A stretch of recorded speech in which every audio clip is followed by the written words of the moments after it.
परिचय। सर, हम एक फल के अंदर बीज क्यों पाते हैं? श्याम, पादपों में लैंगिक प्रजनन के बाद ही बीज विकसित होते हैं।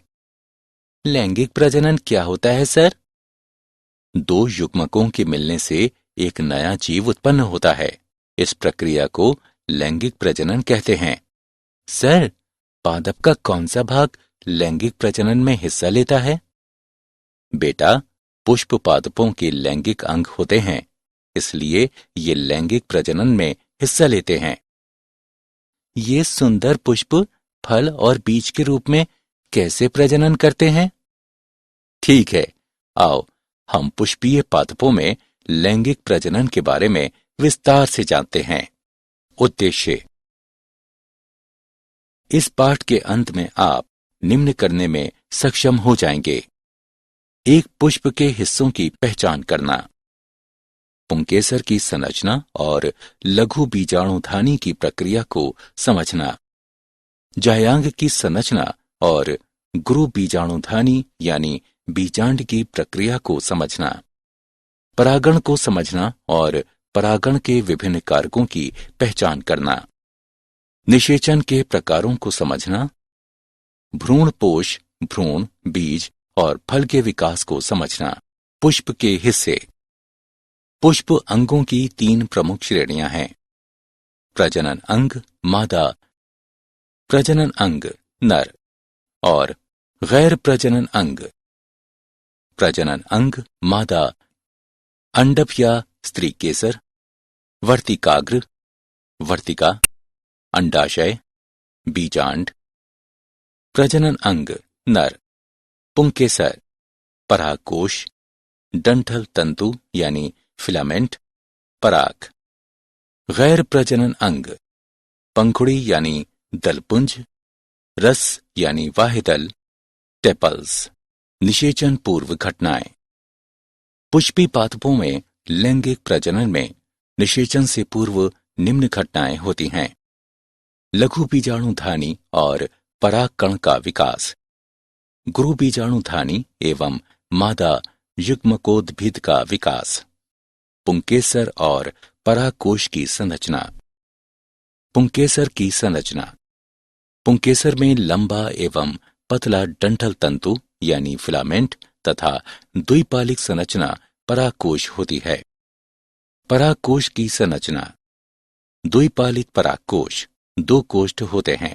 परागकोश में 4 विवर या लघु बीजाणुधानी होते हैं जो परागपुटी यानी पोलन सेक्स के रूप में विकसित होते हैं।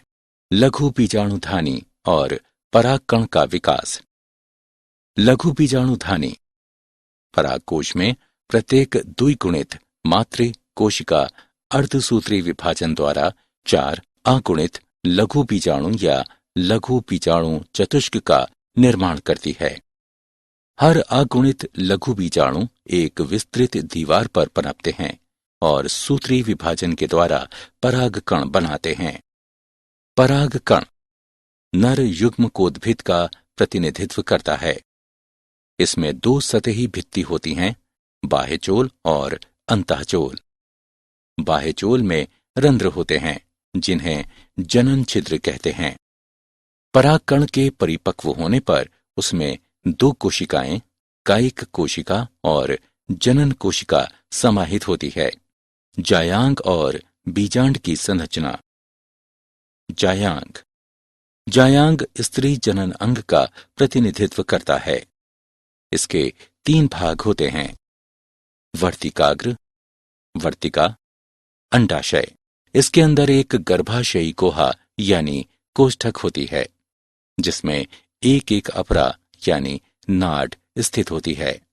अपरा से गुरु बीजाणुधानी या बीजांड निकलता है। बीजांड एक अध्यावरणी गुरु बीजाणुधानी है। इसमें बीजांड काय होता है जो 1 या 2 अध्यावरण या संरक्षक आवरण से घिरा होता है। बीजांड के अंग। बीजांड वृंत, हाइलम यानी फेनिकल, संधि रेखा यानी रेफ, बीजांडकाय, भ्रूणकोश, अध्यावरण यानी एंटीज्यूमेंट्स, बीजांड द्वार यानी माइक्रोपाइल और निभाग यानी कैल्चा। गुरु बीजाणु जनन और मादा युग्मकोद्भिद का विकास। गुरु बीजाणु जनन की प्रक्रिया विकसित होते बीजांड के बीजांडकाय के अंदर घटित होती है। एक प्रसूतक कोशिका बीजांडकाय में बीजांड द्वारी शीर्ष पर विभाजित होती है। एक प्रसूतकीय कोशिका बाह्य भित्तीय कोशिका और आंतरिक बीजाणुजन कोशिका में विभाजित होती है। स्पोरारॉग्नोस कोशिका गुरु बीजाणु मातृ कोशिका की तरह व्यवहार करती है। गुरु बीजाणु मातृ कोशिका के अर्धसूत्री विभाजन से 4 गुरु बीजाणुओं का उत्पाद होता है, जिनमें से एक कार्यशील होता है और अन्य 3 अपविकसित यानी अपभ्रष्ट हो जाते हैं। कार्यशील गुरु बीजाणु समसूत्री विभाजन से स्त्री यानी मादा युग्मकोद्भिद यानी भ्रूणकोश के रूप में विकसित होता है। मादा युग्मकोद्भिद में 8 केंद्रीय न्यूक्लिएट यानी भ्रूणकोश की रचना करते हैं। भ्रूणकोश की 3 कोशिकाएं, 2 सहायक कोशिकाएं और बीजांड द्वारी शीर्ष स्थित एक अंड कोशिका अंड उपकरण का निर्माण करती है। 3 प्रतिव्यासांत एंटीपोडाल कोशिकाएं निभागीय छोर पर होती हैं। केंद्रीय कोशिका में 2 ध्रुवीय न्यूक्लियाई होती हैं। परागण।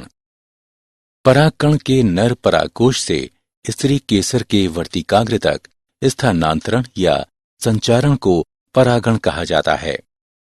परागण 3 प्रकार के होते हैं। स्वयुग्मन यानी ऑटोगैमी, एक ही उसी पुष्प में परागकोश से वर्तिकाग्र तक परागकणों का स्थानांतरण है। स्वपरागित पुष्पों में परागकोश एवं वर्तिकाग्र एक दूसरे के पास अवस्थित होते हैं और स्वपरागण या ऑटोगैमी को सुलभ कराते हैं। सजात पुष्पी परागण। एक ही पादप के एक पुष्प के परागकणों का दूसरे पुष्प के वर्तिकाग्रों तक का स्थानांतरण होता है। पर निषेचन। इसमें भिन्न पादपों के परागकोश से भिन्न पादपों के वर्तिकाग्र तक परागकणों का स्थानांतरण होता है। परागण के अभिकर्मक या कारक। परागण अभिकर्मक ऐसा कारक होता है जो एक ही प्रजाति के पादप के पुष्प में पराग को नर से मादा के प्रजनन अंग तक स्थानांतरित करता है। परागण के अभिकर्मक में शामिल हैं वायु, जल, कीड़े यानी कीट, तितली, मक्खी, मधुमक्खी और भृंग आदि, चमगादड़, पक्षी और अन्य पशु। निम्न चित्र परागण में सहायता के लिए गुंजन पक्षी की लंबी पतली चोंच और पतली पुष्पीय नलिकाओं का सह विकास को दर्शाता है। मूल्यांकन। पुष्पों को उनके प्रकारों के अनुसार निम्न तरीके से वर्गीकृत किया गया है। पुष्पीय अंगों को उनके उचित वर्गीकरण के अनुसार मिलान करें। पराग, स्त्री केसर संकर्षण यानी पारस्परिक क्रिया। सुयोग्य परागण द्वारा परागकण किसी जनन छिद्र के माध्यम से एक पराग नलिका उत्पन्न करने हेतु वर्तिकाग्र पर अंकुरित होते हैं। परागकण के तत्व अंडाशय में स्थित बीजाणु बीजांड द्वारी शीर्ष तक पहुंचने के लिए पराग नलिका के माध्यम से गमन करते हैं। इसके पश्चात पराग नलिका तंतुरूप समुच्चय के माध्यम से एक सहायक कोशिका में प्रवेश करती है। दोहरा निषेचन यानी द्विनिषेचन।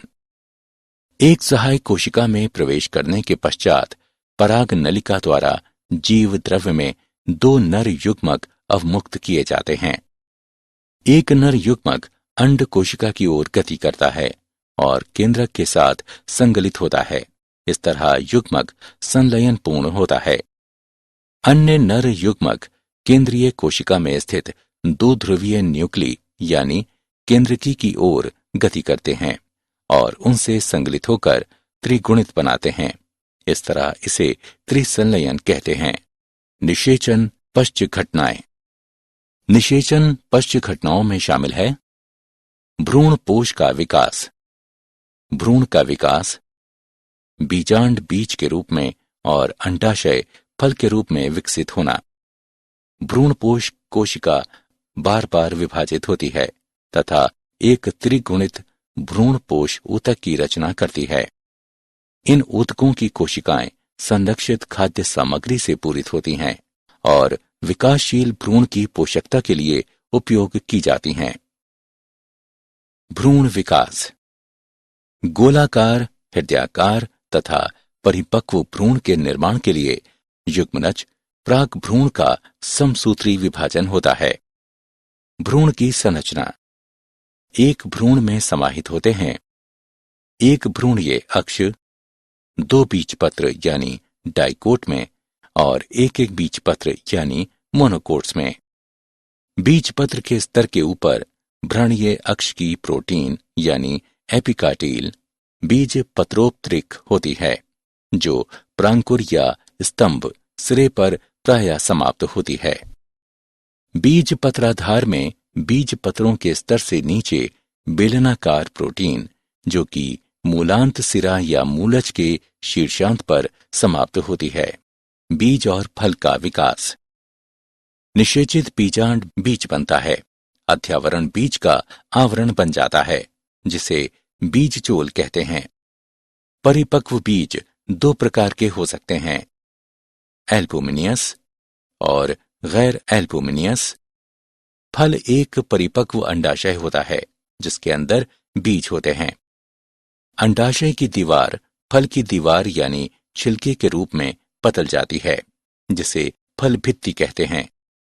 मांसल फल के फल भित्ति में शामिल है अंता फल भित्ति यानी बीज के चारों ओर, मध्य फल भित्ति यानी मांसल भाग, बाह्य फल भित्ति यानी त्वचा। मूल्यांकन। आगे बढ़ने से पहले आइए जानें कि आपने कितना सीखा। निम्न का मिलान करें।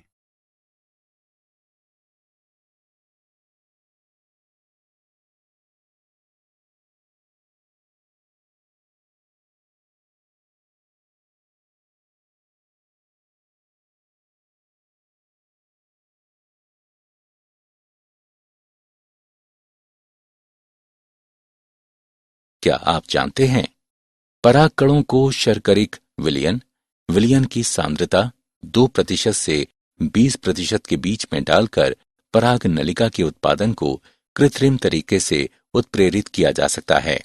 सारांश, आइए हमने जो कुछ सीखा उसे संक्षेप में दोहराएं। पादप के पुष्प में निहित होता है नर जनन अंग यानी पुंकेसर, मादा जनन अंग यानी स्त्री केसर और गैर जनन अंग। परागकण परागकोश के लघु बीजाणुधानी के अंदर विकसित होते हैं। स्त्री केसर के 3 अंग होते हैं, वर्तिकाग्र, वर्तिका तथा अंडाशय। गुरु बीजाणुधानी प्रक्रिया के बाद एक 7 कोशिकीय एवं 8 न्यूक्लीकृत भ्रूण कोश का निर्माण होता है। परागण एक प्रक्रम है जिसमें परागण परागकोश से वार्तिकाग्र तक स्थानांतरित होते हैं। आवृत्ति बीजी दोहरा निषेचन प्रदर्शित करते हैं क्योंकि प्रत्येक भ्रूण कोश में 2 संलयन, युग्मक संलयन तथा त्रिसंलयन होते हैं। युग्मनज भ्रूण तथा प्राथमिक भ्रूणपोष कोशिका भ्रूणपोष ऊतक गठित करती है।